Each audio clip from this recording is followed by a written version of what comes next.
नमस्कार मंडळी, श्री स्वामी समर्थ. मी आहे अमृता आणि माझ्या ब्लॉगमध्ये तुमचं खूप खूप मनापासून स्वागत आहे.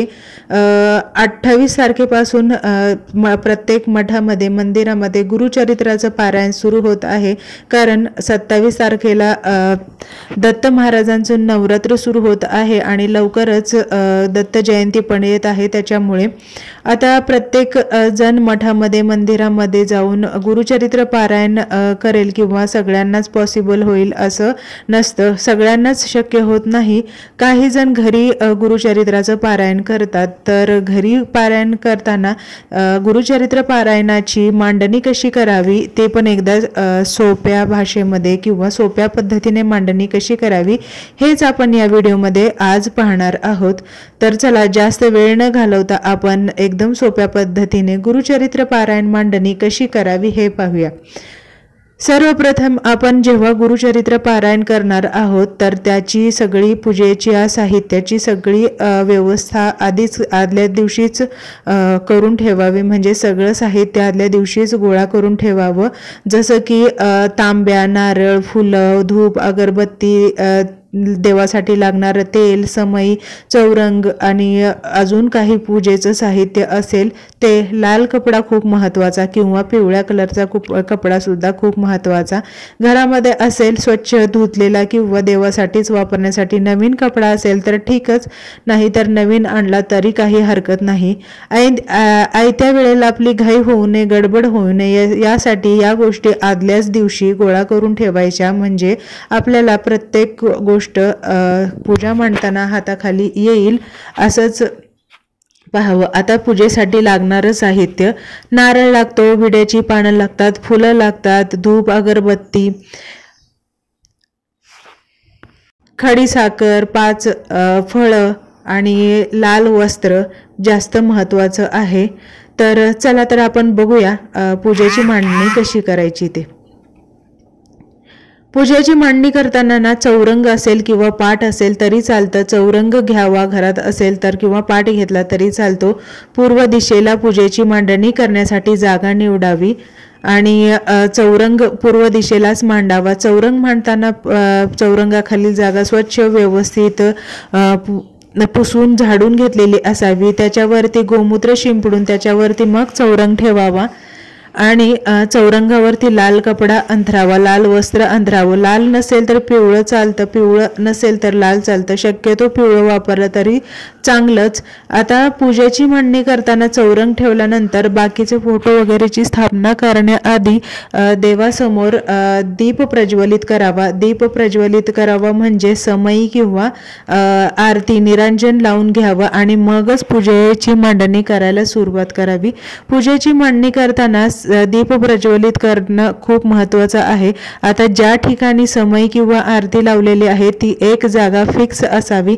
म्हणजे एकदा समई आरती ठेवली तर ती जागा हलवू नये किंवा चेंज करू नये.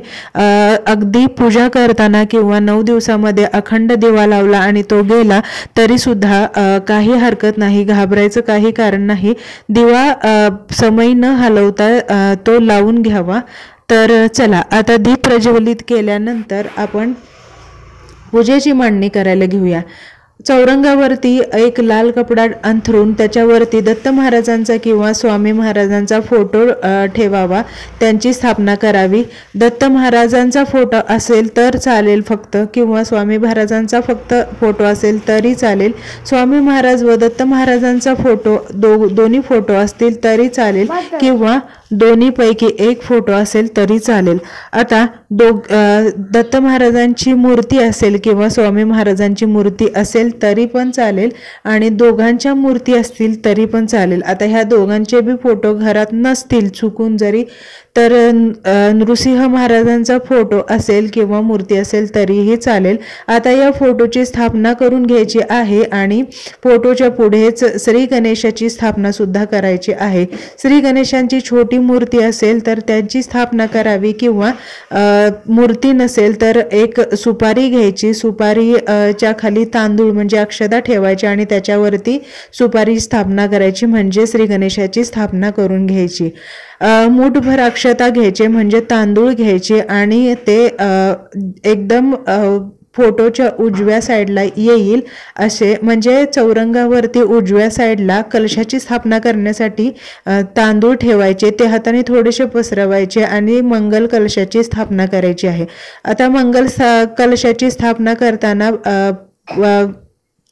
कलशामध्ये शुद्ध जल भरून घ्यायचं आहे आणि त्याच्यामध्ये एक फूल, हळदी कुंकू आणि अक्षदा टाकायच्या आहेत आणि त्याच्यावरती म्हणजे त्या कलशावरती 5 किंवा 7 विड्याची पानं ठेवायची आहेत।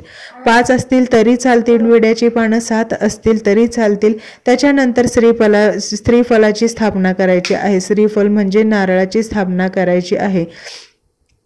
नारळाला हळदी कुंकू लावून घ्यायचं आहे आणि त्याच्यानंतर मग एक विड्याचं पान तयार करायचं आहे, म्हणजे 2 विड्याची पानं घ्यायची, त्याच्यावरती हळकुंड, बदाम, खारीक, खोबऱ्याचा तुकडा, तांदूळ आणि फुलं, एक फूल ठेवायचं आणि अशा प्रकारे एक विड्याचं पान तयार होऊन जातं। एका वाटीमध्ये खडीसाखर घ्यायची आहे। खडीसाखरेचा खूप मान असतो पारायणासाठी।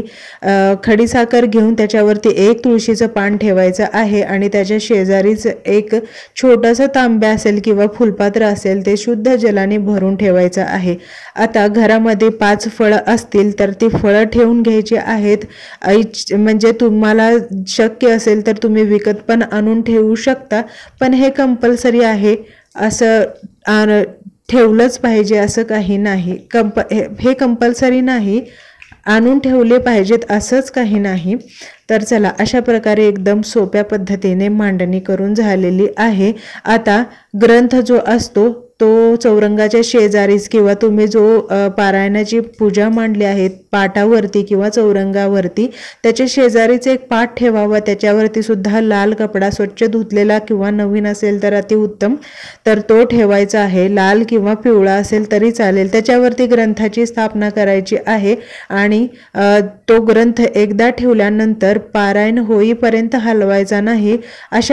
ठेवतानाच अशा ठिकाणी ठेवायचा तो आपल्याला बसताना सुद्धा व्यवस्थित उघडून वाचता येईल आणि तिथल्या तिथेच बंद पण करून ठेवता येईल, त्याची हालचाल होऊ देऊ नये। तर एका पाटावरती लाल कपड्यावरती ग्रंथाची स्थापना करायची आहे, त्याच्यावरती फूल व्हायचं आहे, हळदी कुंकू व्हायचं आहे आणि मग त्याच्या पुढे एकदम सुबक अशी सुंदर छोटीशी आपल्याला जशी जमते तशी रांगोळी काढायची आहे। समोरच आता समय ठेवलेले आहे आणि पूजेला लागण्यासाठी तेल, माचीस बॉक्स, अगरबत्ती, धूप या गोष्टी नेहमी जवळ ठेवायच्या आहेत आणि रोज पारायणाला बसताना घरामध्ये सर्वत्र गोमूत्र शिंपडून घ्यायचं आहे। त्याच्याने काय होतं, घरामधले जे आपण अपवित्रता असते, बाहेर येणं जाणं होतं किंवा कोणत्या गोष्टी अपवित्र असतात त्याचं सुद्धा शुद्धीकरण होतं। तर पारायणाला बसताना ना ह्या गोष्टी छोटे छोटे असतात, पण त्या लक्षात करून केलं ना सगळं व्यवस्थित होतं। आता बसताना स्वच्छ आसन घ्यावं, एकच आसन ठेवावं आणि एकच जागा ठेवावी। आसन स्वच्छ असावं, धुतलेलं असावं, नवीन असेल तर चालेल। आणि आता बघा, खरं तर पारायणामध्ये ना गादीवर झोपायचं नसतं, शक्यतो खाली अंथरूण करून झोपायचं आहे। आता अंथरूण करताना घरामध्ये घोंगडी असेल ना तर चालेल किंवा जे आपलं अंथरूण असतं ना ते जरी असेल तर चालेल, ते स्वच्छ धुतलेलं असावं आणि झोपताना उशी घेऊ नये किंवा डोक्याखाली काही घेऊ नये, चटई घ्यावी, चटई चालते। अशा प्रकारे जे साधे साधे नियम आहेत ना ते पाळलं ना तर गुरुचरित्र खरंच काहीच अवघड नाही। स्वामींनी माझ्याकडून गुरुचरित्र पारायण करून घेतलेलं आहे, म्हणलं माझाही हा अनुभव तुमच्यासोबत शेअर करावा, जेणेकरून ज्यांच्या मनामध्ये भीती असते, अरे याचे खूप नियम कडक आहेत, माझ्याकडून होईल का, स्वामी माझ्याकडून करून घेतील का, असं ज्यांना प्रश्न पडतो ना तर त्यांच्यासाठी हा व्हिडिओ आहे। मी एक सामान्य सेवेकरी आहे, तर चला माझ्याकडून स्वामींनी करून घेतलं, मग तुमच्याकडून का नाही, म्हणून म्हणलं हा व्हिडिओ तुमच्यासोबत शेअर करावा। आता खाण्याचे नियम थोडेसे सांगते। जे खाण्याचं असताना कांदा लसूण वर्ज्य करायचा, नॉनव्हेज तर करायचेच, नॉनव्हेज तर घरामध्ये करायचे पण नाही, स्वतः पण खायचं नाही, इतरांना पण खाऊन नाही द्यायचं। आणि सात्विक अन्न खायचं म्हणजे कांदा लसूण खायचं नाही, तळलेलं खायचं नाही, जास्त चमचमीत खायचं नाही, बाहेरचं खायचं नाही। एवढे साधे नियम आहेत गुरुचरित्र पारायणाचे आणि ब्रह्मचर्याचं पालन करा। तर चला पूजेची मांडणी कशी करायची आणि थोडेफार नियम हे सांगून दिलेले आहेत, पारायण कसे करायचे। तर व्हिडिओ कसा वाटला मला नक्की कमेंट करून सांगा। भेटू नवीन व्हिडिओमध्ये।